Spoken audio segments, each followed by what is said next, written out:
हूं आपके साथ विशालगढ़। खबरों की शुरुआत करेंगे बड़ी खबर से। आज हरिद्वार जाएंगे सीएम पुष्कर सिंह धामी। हर की पौड़ी बाजार में करेंगे जनसंपर्क।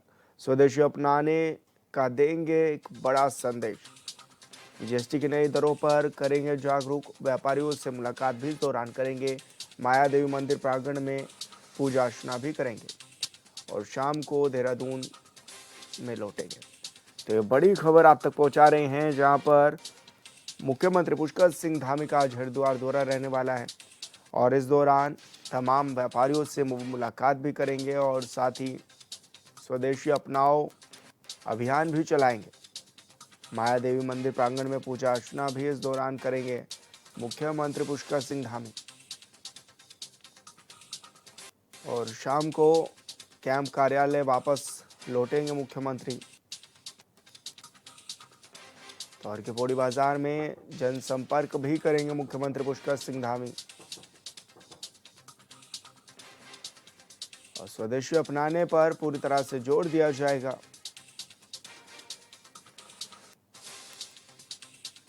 व्यापारियों से इस दौरान मुलाकात करेंगे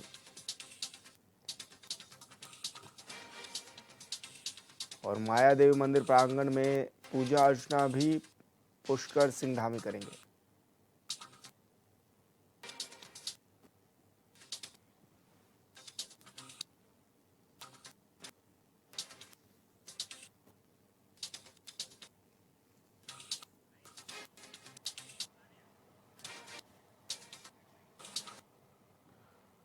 तो मुख्यमंत्री का आज हरिद्वार में दौरा रहने वाला है। उस दौरान हर की पौड़ी में व्यापारियों से मुलाकात भी करेंगे, साथ ही बातचीत भी करेंगे और अगर उनको भी कोई समस्याएं आ रही हैं तो उस पर भी बातचीत मुख्यमंत्री पुष्कर सिंह धामी करेंगे।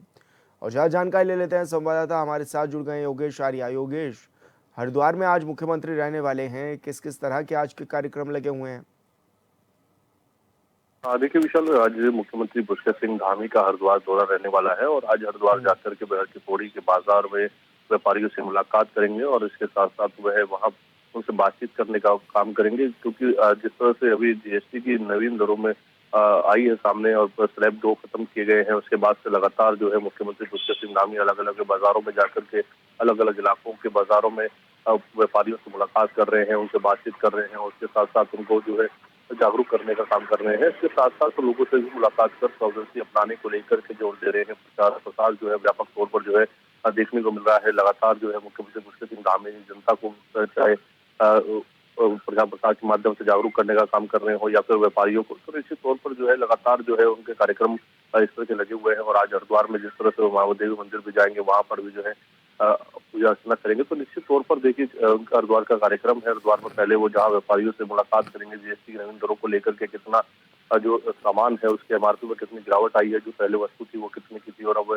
जिस तरह से नवीन दरें आई है उन पर जो है किस तरह से अब राहत मिली है व्यापारियों को, उसके साथ साथ आमजनों को, तो वह भी जानकारी लेंगे और वहाँ जो मौजूद ग्राहक होंगे उनसे भी जानकारी लेंगे कि कितना असर जो है अब पड़ रहा है। तो निश्चित तौर पर, क्योंकि अब देखा जाए तो आम जो चीज की वस्तु थी, जो रोजाना की उपयोग में आने वाली वस्तु है, उन पर जिस तरह से जो दरें कम हुई हैं, जीएसटी की दरें कम होने की वजह से अंतर आया है, तो निश्चित तौर पर लोगों को राहत मिलती हुई नजर आ रही है। उनके घर का जो बजट है वो संतुलित होता नजर आ रहा है। तो इसलिए लगातार जो है लोग भी धन्यवाद कर रहे हैं, लेकिन उसके बावजूद जो है कहीं ना कहीं मुख्यमंत्री पुष्कर सिंह धामी स्वयं बाजारों में जाकर के वह उनको जागरूक करने का काम कर रहे हैं। जिस भी जनपद मुख्यमंत्री जा रहे हैं वहां के बाजारों में जरूर वह व्यापारियों से मुलाकात कर रहे हैं कि ताकि जो है एक व्यापार के दृष्टिगत जो है प्रचार प्रसार भी व्यापक तौर पर इस नई जीएसटी का हो और उसके साथ साथ जो लोगों से मुलाकात है वो भी कहीं ना कहीं हो जा रही है। इसके जरिए जो है ग्राहकों से भी जानकारी मिल पा रही है कि किस तरह का फीडबैक है।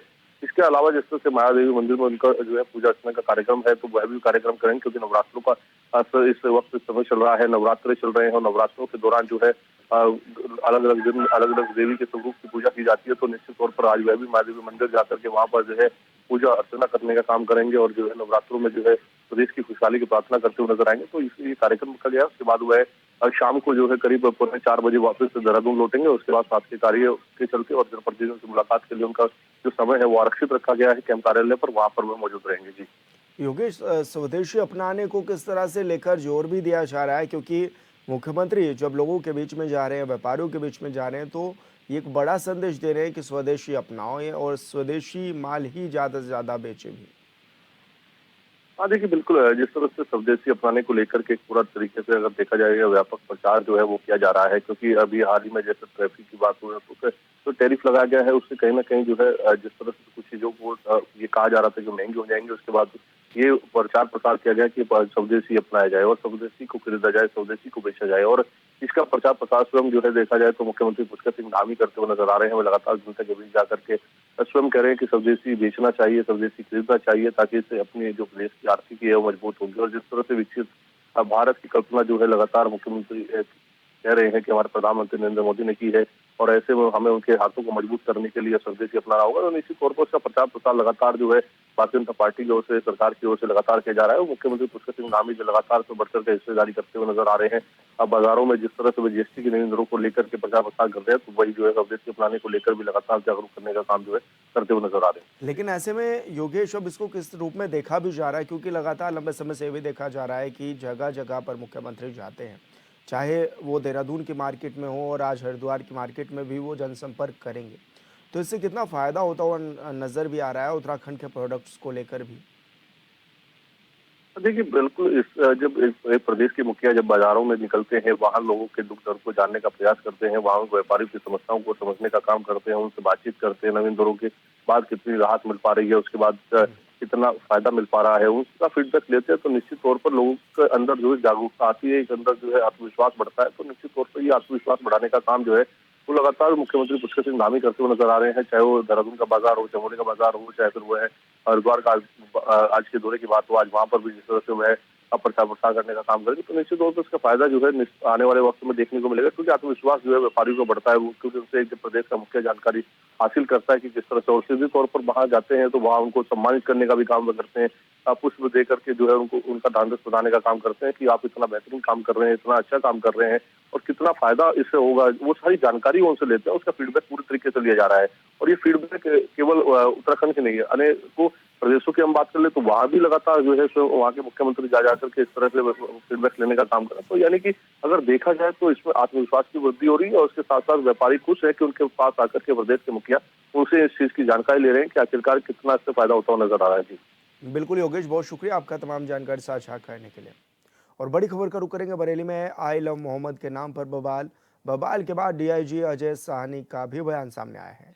शहर में एक जगह प्रदर्शन में गोली भी चली है, डीआईजी का यह बयान सामने आया है।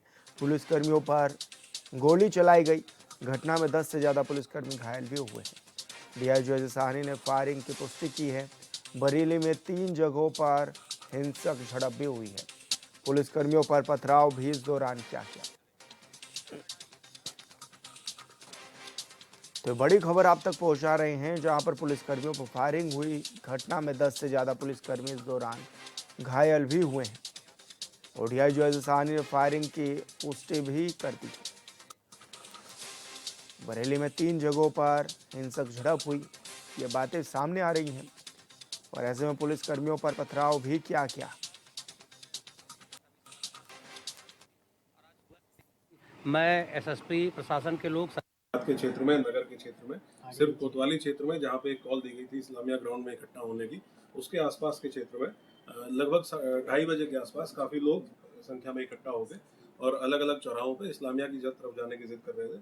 पुलिस के द्वारा समझाया गया कि पिछले 7 दिन से हम लोगों के द्वारा लगातार ये एक्सरसाइज की जा रही थी, सबको बताया जा रहा था जगह जगह बैठक करके कि इस्लामिया में जो अनुमति मांगी गई है वो अनुमति शासन प्रशासन पुलिस के द्वारा नहीं दी गई है। कोई अनुमति नहीं है उस ग्राउंड में बैठक करने की और इसमें कोई भी अगर विधि विरुद्ध आयोजन होगा तो पुलिस कार्रवाई करेगी। जैसा कि आप सब लोग जान रहे हैं, आज जुमे की नमाज थी, इसको लेते हुए पहले कुछ कॉल की गई थी। इस संबंध में लगातार जो धार्मिक प्रतिनिधि थे सभी से लगातार वार्ता की जा रही थी और आज सुबह से ही मैं एसएसपी प्रशासन के लोग सभी लोग मौके पर मौजूद थे फील्ड में और फोर्स लगातार शहर में लोगों से बातचीत कर रही थी और ये लोगों को बताया गया कि आप लोग शांतिपूर्ण तरीके से नमाज़ पढ़ें और वापस चले जाएं। इसका परिणाम ये हुआ कि 90-95% लोगों ने शांतिपूर्ण तरीके से नमाज़ पढ़ी और वो लोग वापस चले गए। अचानक बाद में कुछ खुराफाती तत्व आए और जिन्होंने पथराव और फायरिंग शुरू करी और इसमें पर्याप्त उनकी वीडियोग्राफी और फोटोग्राफी की गई है। उस आधार पर पुलिस ने भी जो उसमें लोग मौके पर पाए गए ये करते हुए उसमें से कुछ की गिरफ्तारियाँ सुनिश्चित की गई हैं। बरेली में बवाल करने वाले लोगों के परिजनों से एचएनएन ने खास बातचीत की है। बवाल के बाद गिरफ्तार लोगों के परिजन कोतवाली पहुंचे और अपनी आपबीती उन्होंने बताई है।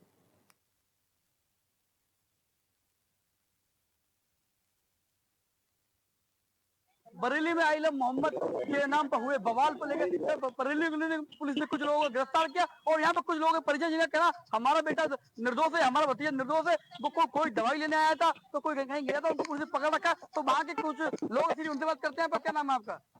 अरे हाँ, मेरा लड़का है। हाँ, मेरा बेटा है, बीमार है, दिल्ली का इलाज चल रहा है उसका। तो यहाँ कैसे आए थे दंगे में? कैसे? जनता मेडिकल से इनके घर आया था, जनता मेडिकल से इनके घर आया था, दवा लेने आया था। इनके घर के पास में हमारा घर है मलिकपुर। हाँ, फिर वहाँ पर जा रहा था, रस्ते में पकड़ के लेगा। ये फोन आया तो हम इन्होंने फोन करा तो हम आए यहाँ पर। आपका कौन है? मेरे शौहर है, ये भतीजा है। और एक भतीजा है साथ में। ये दोनों दवा लेने गए थे डिस्ट्रिक्ट में। तो मेरे क्या नाम है, आज मेरी छुट्टी होती है, आज मेरी छुट्टी हुई है, मेरा ऑपरेशन हुआ है बड़ा। आप एक कपूती कब हुई आपकी? मेरे को भी आज 5 दिन होगा, 5 दिन ना छुट्टी लगा के आए और हम दवा लेने यहाँ एक महिला है जिनके अभी कुछ दो तीन दिन पहले एक बेटा हुआ था और वो उस बच्चे के लेके दवाई लेने यहाँ पहुंचे थे, दवाई लेके आए थे और दवाई लेने गए थे, तभी उनके शौहर को पकड़ लिया। और जो वो महिला है, उस महिला का भी ऑपरेशन हुआ था। यहाँ कुछ और महिला भी है। आप क्या नाम बताइए? अगर वो दवा लेने आए थे तो आप पूछ सकते थे, मारने की क्या जरूरत थी? दवा लेने आए, दिमागी रोग से वो बीमार है, तो आप उसे डंडों से पीटेंगे? डंडों से पीटा गया? डंडों से पीटा गया उसे। यहाँ लोगों ने सब बताया, कुछ लोग दवाई लेने आए थे और पुलिस ने बगैर पूछे ही लोगों की पिटाई करना शुरू, जिसमें लोगों में काफी गुस्सा है और लोग यहाँ पहुंचे हुए हैं। कुछ लोग यहाँ देख रहे हैं, यहाँ लोग मौके पे देख रहे हैं, उनकी पिटाई अंदर उनकी पिटाई लग रही है और जिस तरह से लोग में काफी आक्रोश है, लोग नाराज है। वीडियो दिल्ली, राकेश दीपक वाली रिपोर्ट, HNN न्यूज। और यहाँ रुके छोटे से ब्रेक के लिए, जल्द होंगे हाजिर।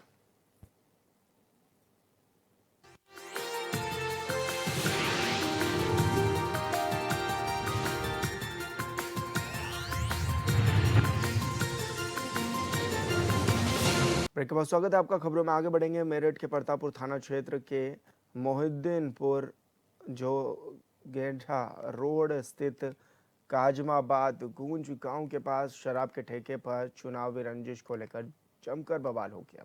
बताया गया है कि इस दौर यहां पर निवासी राजपाल पर गांव के ही नितेश नामक एक युवक ने शराब के नशे में धूत होकर पिस्टल से फायरिंग कर दी। गनीमत रही कि गोली दीवार में जा लगी, वरना बड़ा हादसा हो सकता था। इस दौरान चुनाव हारने की रंजिश में राजपाल पर लाठी डंडों से अंधाधुंध हमला भी किया गया है।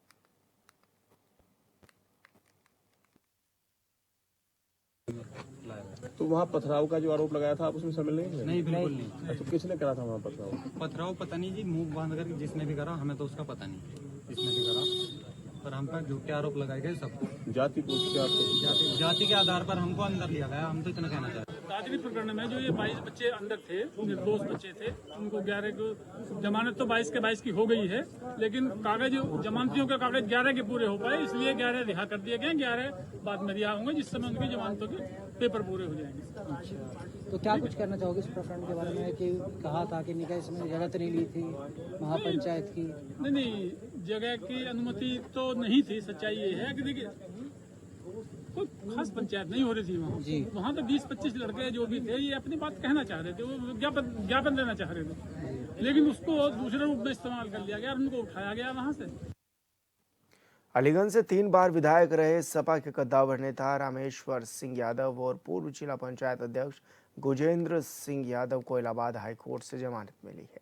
वहीं हाईकोर्ट के आदेश के बाद सपा समर्थकों में जबरदस्त उत्साह दिखाई दे रहा है। भारी सुरक्षा व्यवस्था के बीच पूर्व जिला पंचायत अध्यक्ष जुगेंद्र सिंह जेल से बाहर भी आए हैं।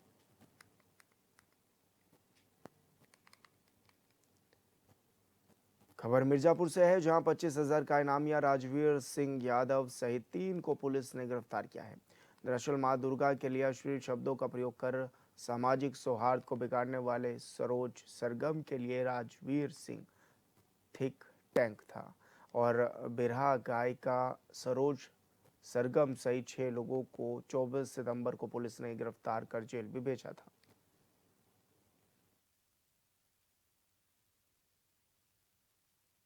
आप लोगों को पता है, एक दिन पहले ही सरोज सरगम और उनके जो पूरी मंडली थी जिन्होंने वो वीडियो अपलोड किया था, जिसमें अपशब्द बोला गया था। सभी को पुलिस के द्वारा अरेस्ट कर लिया गया था। उसके बाद अलग अलग टीम बना के इन्वेस्टिगेशन की जा रही थी, जिसमें 3 और उल्लेखनीय नाम प्रकाश में आए। पहले आया सोनू पुत्र महेंद्र बिन। ये जो YouTube चैनल था और बाकी जो फिनेंशियल अकाउंट्स है सरोज सरगम के, वो हैंडल करते हैं कि अगर आवश्यकता पड़े तो सरोज सरगम अगर अवेलेबल ना भी रहे तो ये उनके अकाउंट से पोस्ट कर सके। और दूसरा, जो भी ये YouTube जो इनके अकाउंट है, इसकी में कुछ लगभग 80,000 60,000 के लगभग सब्सक्राइबर थे या व्यूअर्स थे। एटा में महाराणा प्रताप की मूर्ति का अनावरण करने केंद्रीय मंत्री एसपी सिंह बघेल, राज्य मंत्री जयवीर सिंह पहुंचे। महाराणा प्रताप की मूर्ति के अनावरण के साथ मंत्री जयवीर सिंह ने 400 करोड़ रुपए की योजनाओं का शिलान्यास भी किया है।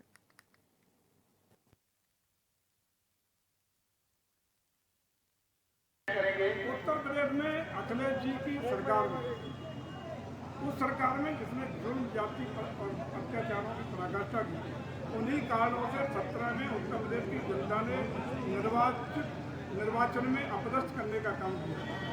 उस सरकार के एक हिस्सा वरिष्ठ मंत्री के रूप में आज सांसद थे। तो मुझे लगता है 12 से 17 तक का कार्यकाल जब तक लोगों को याद रहेगा, समाजवादी पार्टी 85 साल तक दोबारा सत्ता। और फिलहाल इस बुलेटिन में मेरे साथ इतना ही। आप देखते रहिए H24/7। नमस्कार।